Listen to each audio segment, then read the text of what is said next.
మంత్రి YSR Congress party senior నాయకుడు మా సహచరుడైనటువంటి అంబటి రాంబాబు గారి మీద ఈరోజు తెలుగుదేశం పార్టీకి సంబంధించినటువంటి కొంతమంది గూండాలు దాడికి పాల్పడటం, ఆ తర్వాత ఇంటి మీదకి వెళ్లి హత్యాయత్నం చేయడం అనేటువంటిది దురదృష్టకరమైనటువంటి పరిణామం.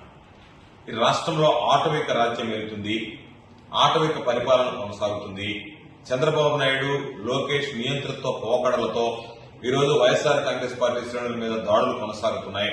అందులో భాగంగానే ఈరోజు కల్తీ నెయ్యి విషయంలో చంద్రబాబుని గట్టిగా నిలదీసేసరికి చంద్రబాబు, పవన్ కళ్యాణ్ ఇద్దరు కూడా సమాధానం చెప్పుకోలేనటువంటి దుస్థితిలో ప్రజల ముందు దోషులుగా నిలబడాల్సినటువంటి పరిస్థితిలో డైవర్షన్ పాలిటిక్స్ ఒక పక్క ఫ్రస్ట్రేషన్ తో ప్రశ్నించేవారు, మాట్లాడేవారు అందరి మీద దాడులు చేసి తీవ్రంగా అణిచివేయాలనేటువంటి ఒక దుర్మార్గమైనటువంటి కుట్ర పని.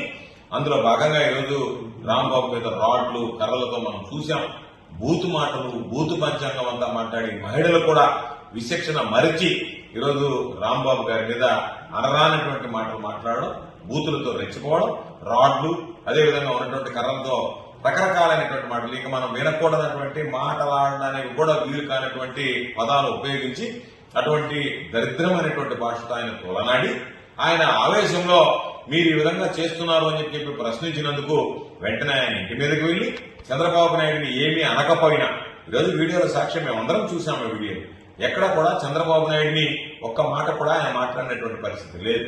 అయినా కూడా లేని దాన్ని, ఆనందాన్ని ఏ విధంగా అయితే గతంలో చంద్రబాబు నాయుడు అన్వయించుకునేటువంటి అలవాటుందో, ఎవరు ఏది మాట్లాడినా దాన్ని నన్నే అన్వయించుకుని సానుభూతి పొంది దాని ద్వారా రాంబాబుని అరెస్ట్ చేయాలని, రాంబాబుని జైలుకి పంపించాలని, రాంబాబు ఇంటి మీద దాడి చేయాలని, ఇవన్నీ కూడా వాళ్ళ ఆలోచనలు, వాళ్ళ దిశానిర్దేశంలోనే జరిగినట్టుగా మేము భావిస్తున్నాం.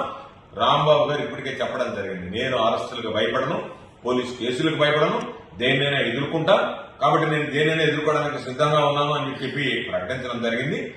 ఏది ఏమైనా ఈరోజు అంబటి రాంబాబు గారి మీద జరిగినటువంటి దాడి సభ్య సమాజం తలదించుకునేటువంటి విధంగా మహనీయుడు బిఆర్ అంబేద్కర్ గారు రాసినటువంటి రాజ్యాంగం ఈ రాష్ట్రంలో అమలు కావటం లేదు.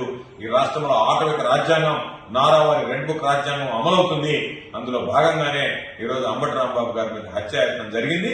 అంబటి రాంబాబు గారి మీద జరిగినటువంటి హత్యాయత్నానికి సంబంధించి పోలీసులు ప్రేక్షక పాత్ర వహించడాన్ని మేము ఖండిస్తున్నాం, గర్హిస్తున్నాం. డీజీపీ గారు ఒక మాజీ మంత్రిగా పనిచేసినటువంటి వ్యక్తికే ఈరోజు భద్రత కల్పించలేకపోతున్నాడంటే ఈ రాష్ట్రంలో సామాన్యుడి పరిస్థితి ఏ విధంగా ఉంటుందని మనం అర్థం చేసుకోగలం.